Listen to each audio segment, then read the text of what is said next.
Order, order. Welcome to Reporters Without Orders, a podcast where we discuss what made news, what did not, and some things that absolutely shouldn't have. Joining me today in the brand new facelifted Newslaundry studio are two very able journalists, Fatima Khan from the Quint and our in-house crack reporter, Nidhi Suresh. Sounds so wrong. Crack. Means that you crack every story you're on. Now we all know Nidhi. Yeah. So during the recently concluded assembly elections, both of them were reporting from states that were in polling. So Fatima was in Uttar Pradesh. She was traveling across Banaras, Lucknow, Kasganj, among many other places. And she and her colleague Sadika did a series of reports on targeted attacks against the Muslim community in the state. It's called Everyday Communalism. अगर कहीं भी ऐसी घटना होती है तो तत्काल प्रभाव से उसका पहला एफआईआर और दूसरा जेल, और नहीं मानोगे तो राम राम सत्य करने का पूरा प्रबंध इस उत्तर प्रदेश के अंदर भारतीय जनता पार्टी योगी जी की सरकार ने कर रखा है। दहशत तो थी दिमाग में, इस तरीके की वारदात मेरे संग क्यों हुई ऐसा मेरे को महसूस होने लगा था।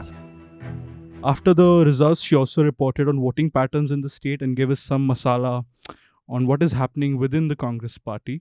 We'll learn more about that from her. And Nidhi, of course, on the other hand, was in Goa with our producer colleague Aditya. She did several stories there, but two of them that we'll take up today were concerned with the women voters of the state and how the church is a guiding force when it comes to elections. Hello, guys. Hello. Hi Ayush, and Hello. you were in Punjab. I was in Punjab, as they're aware. So, first of all, tell me, how was reporting like? I've only reported, this was my second, actually, if you count Delhi, which is Delhi, to we stay here, so we all can report. But this was my, if we count Delhi, third assembly election that I reported on. What about you guys? So I think last year in 2021, I traveled to Kerala and Bengal and a little bit to Assam. But Right. this was the first holistic, like proper, over the course of 2 months Yeah. election coverage. Also because UP is such a vast state. Ideally, it should have required, I should have spent many more months there, honestly. Even after 2 months, I felt like there's so much that I don't know. There's so much that, we're still at the surface of. But yes, this was like the first proper on-ground holistic coverage. Was that yours? Yeah, I Two? mean, I think I've done two so far. One was Kerala's assembly election, and this one. I think Kerala was very different also because I knew the language, and you really realize during election how much language becomes such an integral part of reporting, especially to understand, people and how they feel, and even to connect as a reporter. So Goa, everyone knows English and everyone speaks English fairly well, which was easy. But also Goa is a very different state from any other place I've been to or reported at. Like Kerala had very clear issues that, stood out, and before going, okay, there's this person you can speak to and this person's been vocal. Goa that way was quite tricky. Right. And we had a limited time. I think we had about 10-15 days, and then Pratik was also there. So I thought that we had less time on ground. Right. But overall, it was very interesting to be in Goa, where we usually go only for vacation. I've Yes. never been to Goa in my You've life. never guys. been to I'm Goa? really upset that you get to go for work. Also, But we only went to the beach once. Yeah, but we're on the same page. I've also never been to Goa. You've also But never been to Goa? Never been to guys, Goa. you must take a Next vacation. assembly election. I think we work a lot. We work a lot, We yeah. work a lot. Thanks, guys. I You- work in Goa. Yeah, and you were allegedly reporting from there. also. Allegedly. Sources said. Sources claimed in the news. But you guys, I mean, I think when Fatima was in Kerala, she also reported on the church in Yeah. Kerala, and you were in Goa and you reported on the church, which is strange. I think might seem a little strange to typical North Indian viewer or listener that we might have, because I can't think of state, at least in our part of the country, where the church becomes such a force. But both of you have taken that angles in your stories. It's also very different. I think like the church, we assume, has one voice, but Yeah. within the church, like Goa has a Catholic church dominates, and I think in Kerala there's a Syro Malabar. Malabar church, which is actually I think, pledged allegiance to BJP in terms of the whole love jihad They have issue. been very clearly pro-BJP, Yeah. and they're also a very powerful group Yeah. within Kerala, very influential, very powerful monetarily and otherwise. So, unlike here where Yeah. power dynamics are completely different in here, when I say, I mean most part of North India. Yeah. there it's very different. Right. And Yeah. Goa, there's I think only one Syro Malabar church, which has a Hmm. very, very, very less influence in Goa, and the Catholic Church is very anti-BJP right now. Right. So there's so many different voices within the church also in South. Yeah. Actually, I was in Punjab, and in parts of Punjab, especially the Majha area, which is Gurdaspur, Amritsar belt, Hmm. you have a growing Christian community, which I think some news outlets reported on where what the voting patterns among them might be. But I feel now I'm regretting, since both of you Not doing the story. yeah, looked at that angle, not doing that story, but then I think we had bigger things to look at in Punjab. Yeah.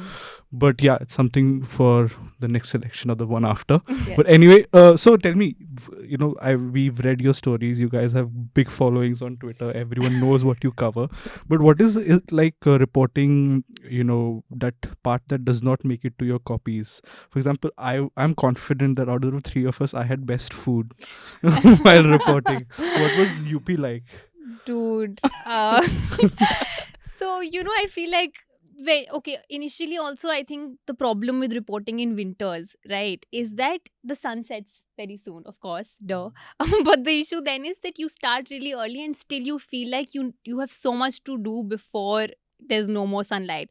And I would inevitably end up skipping so many of my meals, like lunch I would inevitably miss, but then also dinner I'd have really late in the night because by the time you wrap up, things are just still in the process. And also when I hit the field, Omicron was just peaking. So things were again undergoing a shutdown. And I agree, the best part of field reporting is like the food and the culture or whatever, right? Like the things you come across on the field, which really did take a toll this time. But I'm sure Nidhi had a great fun having their Goan curry. Goa, well, actually, I'm a vegetarian, so Uh-huh. the seafood was all wasted on me. But my colleague Aditya is a big foodie. Right. So we've reported 2 elections together now, so food's never an issue because he has a plan.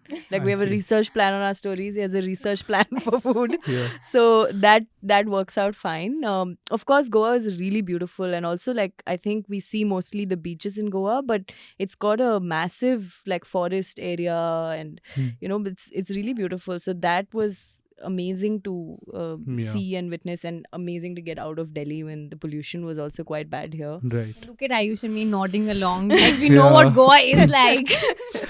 I mean, I Can can. only imagine. I'm thinking in terms of it's on the Konkan coast. I have lived in Pune, which is kind of on the Konkan coast, so it might be what I've seen there. But surprisingly, from Goa we went to Udupi Oh, for yeah. the hijab reporting, and I actually thought Udupi was so much more nicer. Like the beaches were so much more cleaner, underrated, not touristy, and really beautiful. So if you haven't been to Goa, go to Udupi next time. That Sure. whole area is it's also Yeah. the RSS lab. So ठीक है. Another perk. just for you to Just pitch stories. casually telling Yeah. us all the pros.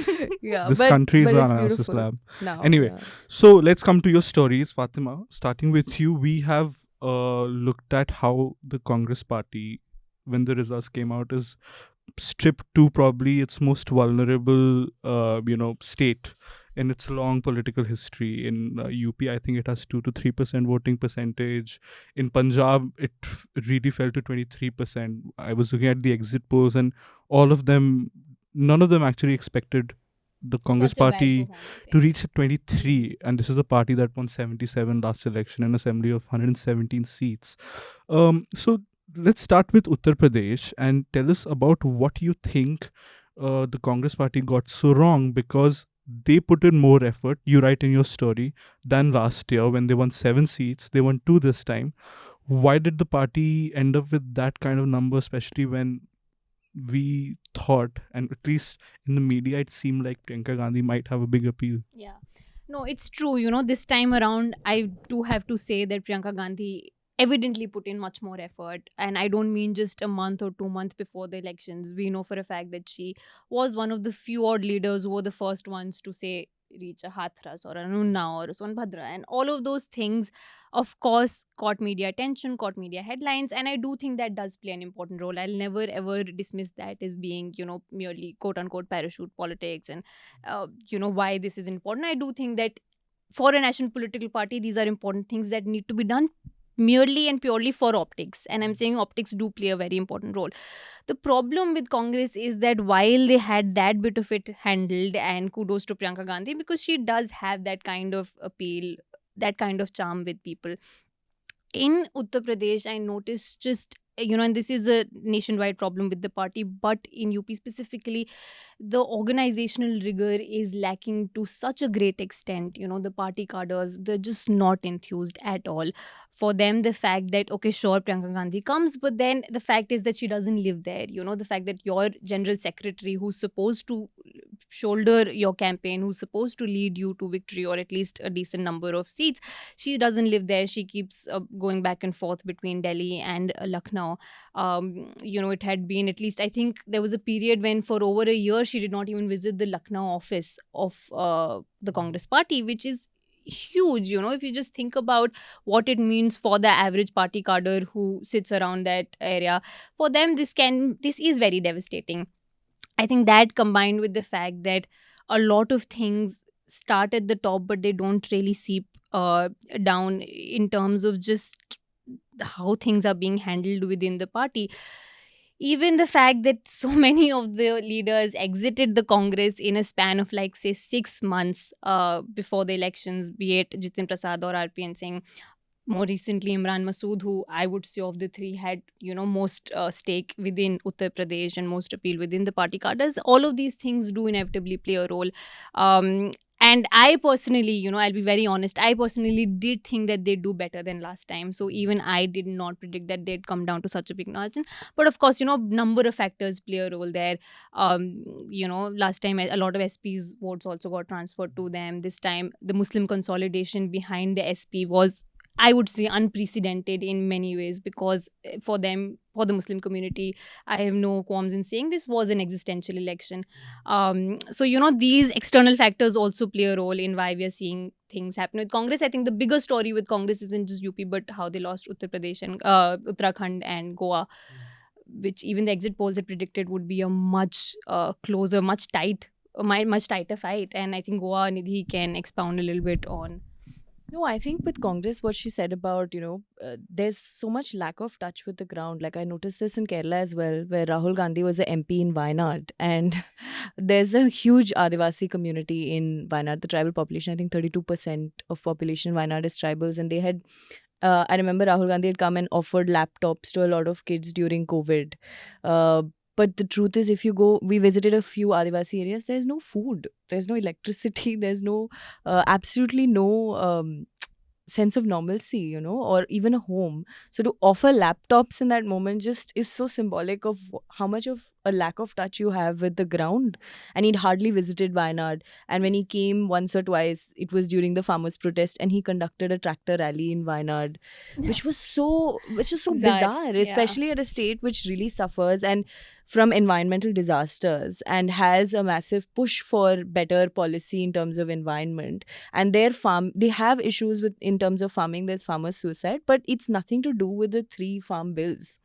But his interpretation was, farmers are upset in Wayanad, so we will conduct a tractor rally and pledge support to the farmer protest. And that just shows his lack of understanding of the place at all. I mean, one could say that his intentions are in the right place, his heart's in the right place. That just doesn't translate into anything meaningful, ultimately in politics, right? And in Goa, I think the defections was the major thing that people were upset with. Even though in 2017 Congress had more seats than BJP ultimately formed the government, and this time it's very difficult. Like I was just telling you, like it's very difficult on ground to really tell whether it's pro BJP or pro Congress, because people in Goa really vote for personalities. And when your personality, and they don't even care anymore who shifts to which party. Because, like, for example, Churchill from Benelem, when we went, there were people who said, I vote for Churchill. It's not whether he goes from BJP to Congress to TMC, all of which he's done. He's gone from Congress to TMC and switched a couple of times. People don't care. So it's like, to really understand party in Goa is very difficult in terms of, who's doing what, because ultimately it's all personality based. And BJP got it right in terms of pushing personalities. And Congress just laid back and hoped that, because after the death of Parikar, they were hoping that there would be enough anti-incumbency towards Pramod Sawant, which was there to an extent, and they were counting on that. but that didn't play out. So that is all for the video segment of this podcast, which you're probably watching on YouTube. But if you want to listen to the remaining conversation on the recently concluded assembly elections with Nidhi and Fatima, please head over to newslaundry.com or wherever you get your podcast and check out the latest episode of Reporters Without Orders. The subscription model is something that keeps Newslaundry afloat, but we need hundreds of thousands of people to completely transform the news ecosystem. So you pay for news, so it serves you. So click on the link with this video, subscribe to Newslaundry and pay to keep news free, और गर्व से कहो मेरे खर्च पर आज़ाद है खबरें.